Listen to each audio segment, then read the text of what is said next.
Hey class, I did my research on queer women of color and their literature as a use of liberation and resistance. I did my research around the time period of the long 1980s, which is really the 20-year mark, or the 20-year time period between 1975 and 1995. And so what I looked at within that is queer women of color and how they use literature and publishing spaces as a means of not just personal liberation, but further also being a space of advocacy. And so as queer women of color stepped into all of their aspects of their identity, they were, while also acknowledging their marginalization, they were able to move their literature from this space of being so personal to a space of addressing the systems in place that affect them. And so really, at the core of this, it's arguing that the personal really is political, and it's reflected in these writings by these women. And so when I talk about intersectionality or intersections, it's just different aspects of your identity. And so the intersections that I looked at within my research is that the people that I look at are not just women, they're women of color, and they're not just women of color, they're queer women of color. And so that provides an interesting dynamic. And when I go further and even read you some pieces, you can kind of see that. And so I looked at 3 African American women and 3 Latinx women. And so all of this is placed in the United States. So a lot of these women are children of immigrants, or they were born in different places and migrated here. So the African American women that I look at in research are Bell Hooks, Audre Lorde, and Angela Davis. Some names you probably already know. And for the Latinx women, or the Chicanx women, we have Tatiana de la Tierra, Cherry Moraga, and Gloria Anzaldúa, sorry. And so really, in a 10-minute presentation, I could not give any of them justice, as I don't even think I do that in my paper, but I looked at overarching themes, and I also analyzed their work.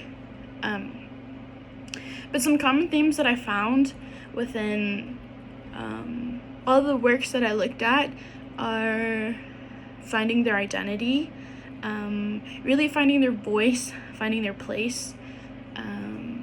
They also address injustices in different ways. They heavily talk about not having a place at the table, and it's not, a lot of the time it's not explicitly said so, but overarching, it's these stories of women that live in the margins. But it's a very powerful way that they do it. It's not in a way that brings about pity or look down upon them, feel sorry for them. Like, these are some powerful women. So reflected in their work, we see their emotions of anger and sadness and disheartening, but also they touch topics that are more intimate, like sexuality and sexual health and sexual pleasure, as those are like taboo topics that women can't talk about. And so they really jump into those spaces. But overall, like, they also talk about navigating day-to-day spaces, so it really shows you the spectrum of, like, people are not just this, like, people are not just Latinx, people are not just women, or people are not just queer. Like, there's not just one specific way to do things. Yeah, we talk about everything, even motherhood. And so I picked one of these books to read to you guys, because this book is called The Bridge Called My Back. It is edited by 2 of the women that I researched, Cherry Moraga and Gloria Anzaldúa. And within this, writings by radical women of color, but within this, I'm going to look at Audre Lorde, and then I'm also going to read you a piece by Tatiana de la Tierra, and she wrote For the Hard Ones, or A Lesbian Phenomenology. And so I'm going to go ahead and read you one from this book first. Just because I can't analyze every piece that I looked at in my research. Everyone is unique. I gave you some overarching themes, but none of them are alike. Every one of them are powerful on their own, and so I picked some of my favorites as a biased researcher. But yeah, this is originally in Spanish. This book is really cool. If you want to check it out, it's Spanish on one side, English on one side, but I'm going to read it in English for you guys. This is called The Art of Butterflying. Lesbianism is an art form. One moment, we are who we seem to be. A student, an anarchist, a housewife, a poet. And then we create that which seems to have nothing to do with who we are. We become mechanics, pagans, librarians, lesbians. The transformations are more beautiful every time. We are but butterflied women. Art brings a dimension to its spectators that before art was not experienced by those who do not admire the world beyond black and white. What appears to be reality is broken. The coffin is a pleasure cove, the apple a bomb, the eyeball a mandala. The deconstruction of common meanings open the path to change. If the coffin is a pleasure cove, is death not welcome? If an apple is a bomb, should I have one for breakfast? If the eyeball is a mandala, does inner peace reside in the centers of our eyes? Change leads to evolution. The housewife becomes a radical lesbian separatist, who becomes a pacifist, who becomes a mother, who becomes a housewife, who becomes an artist, who becomes an alcoholic, who becomes a truck driver, who becomes a father, who becomes a feminist, who becomes whoever else she wants to, until she decides one day to become a butterfly. Lesbian art requires no paintbrushes on canvas. The rupture with identities that seem forever real and true is sufficient for butterflying. By recreating who we are and renaming who we are, we let go of what would have been and become another invention of ourselves. The transformations are more beautiful every time. We are butterflied women. And so, in looking at this piece, she shows the dynamic and how dynamic and multifaceted queer women of color can be, or even just queer women.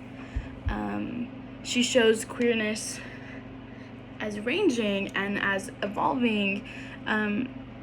She shows lesbian as varying, but also as sharing this common story of not being confined to one thing, but also following along in a constant evolution. And so many of the works that I look at are like that. So you have like these unique stories, you get pieces of these women's lives, but you also get called in. It's literature as liberation. And so the second one that I'm going to look at is Audre Lorde. Hope you guys know who that woman is. If not, that's another history lesson. But I'm going to read something that she read at a panel called The Personal and the Political. And so this is called The Master's Tool Will Never Dismantle the Master's House. Okay. And so this is my favorite part of it because it's a couple pages long. But it says, those of us who stand outside the circle of the society's definition of acceptable woman, those of us who have been forged into the crucibles of difference, those of us who are poor, who are lesbians, who are black, who are older, know that survival is not an academic skill. It is learning how to stand alone, unpopular and sometimes rivaled, and how to make common cause with those other identified as outside the structures. In order to define and seek a world in which we can all flourish, it is learning how to take our differences and make them strengths, for the master's tools will never dismantle the master's house. They may allow us temporarily to beat him at his own game, but they will never enable us to bring about genuine change. And this fact is only threatening to those women who still define the master's house as their only source of support. Wow. And so, really in this, it's kind of like a call to solidarity, accountability, and action. It's highlighting systemic injustice, looking at more of it, maybe not in that specific piece if you can't pick that up. But it really also talks about living in the margins and how being in the margins allows you to see the faults in the system, as a lot of people don't benefit them from when they're on the outside. But she's really calling for community and looking for a mutual flourishing where everyone can flourish. And so this shows, like, yes, these women are writing as they live in the margins. Like, this is something that is personal, but also it's reflecting that the personal is political. Like, thriving is mutual. It's community oriented. It's more than just liberation of self. It's collective liberation. And so, yeah, that is really what my research is about. It was just looking at powerful women, finding their space and looking to find space within a system, whether that be not using the master's tools and figuring things out and building their own table. But yeah, if you would like to read my paper or have any questions, please let me know. Thank you.